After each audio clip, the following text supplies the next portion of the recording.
ముందు ఈ బోధ యొక్క గుండె మాట విను. ఈరోజు మనం గీతలో పలికిన ఒక మహా సత్యాన్ని చూస్తున్నాం. అసత్యం నిజంగా నిలబడదు అంటుంది. సత్యం ఎప్పటికీ నిలిచే దీపం అంటుంది. ఇది కవిత కాదు, ఇది కళ్ళను తెరిచే జ్ఞానపు చూపు. జాగ్రత్తగా విను. ముందు ఎప్పుడూ మారేది చూద్దాం. మారేది చివరికి నిజం కాదు.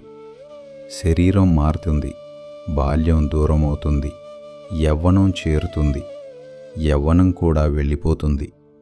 ముసలితనం నెమ్మదిగా తలుపు తడుతుంది. ఆలోచనలు ప్రతిక్షణం రంగు మార్చుతాయి, భావాలు ఎగసి దిగుతాయి.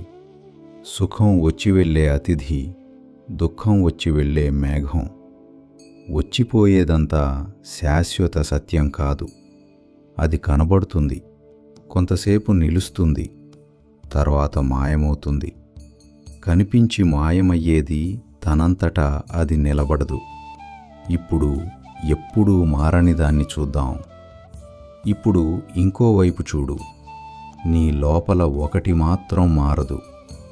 నీ బాల్యాన్ని నీవే చూశావు, నీ యవ్వనాన్ని నీవే చూశావు, నీ ముసలితనాన్ని కూడా నీవే చూడబోతావు. ఈ మార్పులన్నింటినీ చూసేది తనే ముసలవదు. మార్పుకు సాక్షిగా నిలిచేది తనే మారదు. అది మారితే మార్పును చూడలేడు కదా. ఆ నిశ్చలమైన చైతన్యమే నిజం. ఇప్పుడు అద్వైత జ్ఞానపు ఉన్నత దృష్టి విను. అత్యున్నత చూపులో ఏదీ నిజంగా పుట్టలేదు, ఏదీ నిజంగా నశించలేదు. పుట్టటం ఒక కనబడటం, చావు ఒక కనబడకపోవటం. కానీ సత్యం మాత్రం కొత్త రూపం ధరించదు. ఇది ఒక సులభమైన కల ఉదాహరణతో చెప్పుదాం. రాత్రి నీవు కల చూస్తావు. ఆ కలలో ఒక ప్రపంచం వెలుగుతుంది. మనుషులు పుడతారు, మనుషులు చస్తారు. కానీ నీవు లేవగానే నీకు ఏమీ కాలేదని తెలుస్తుంది. అలాగే ఈ జాగ్రత్త ప్రపంచం కూడా చైతన్యంతో వెలిగే ఒక దృశ్యం. ఇప్పుడు రోజువారీ ఉదాహరణలతో చూడు.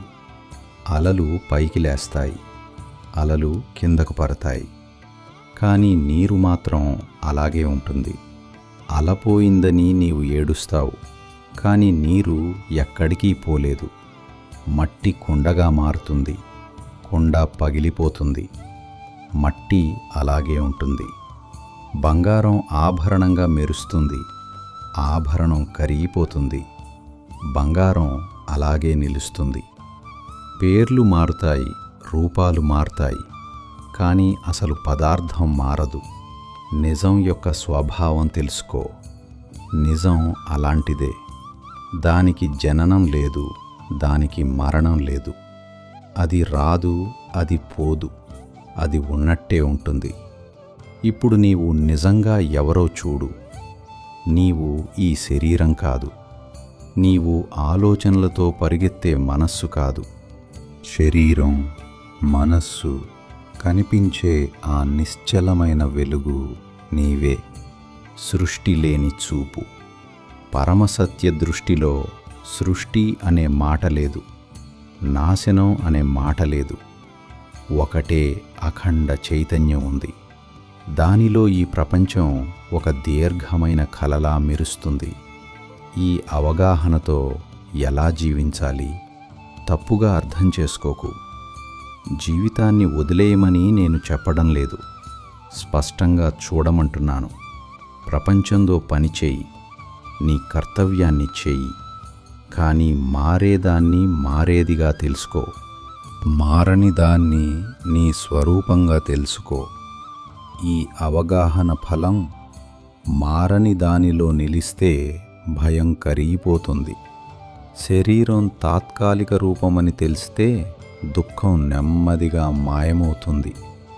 నిజం ఎప్పుడూ చనిపోదని తెలిస్తే హృదయంలో ధైర్యం ఉదయిస్తుంది.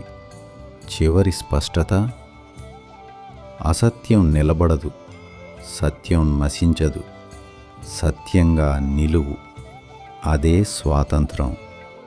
ఈ బోధ యొక్క మూలం ఈ బోధ భగవద్గీతలో ఉంది. 2వ అధ్యాయం 16వ శ్లోకం. కురుక్షేత్ర యుద్ధభూమిలో శ్రీకృష్ణుడు అర్జునునికి చెప్పిన జ్ఞానం. అక్కడ చెప్పింది, అసత్యానికి శాశ్వత ఉనికి లేదు. సత్యం ఎప్పటికీ నశించదు.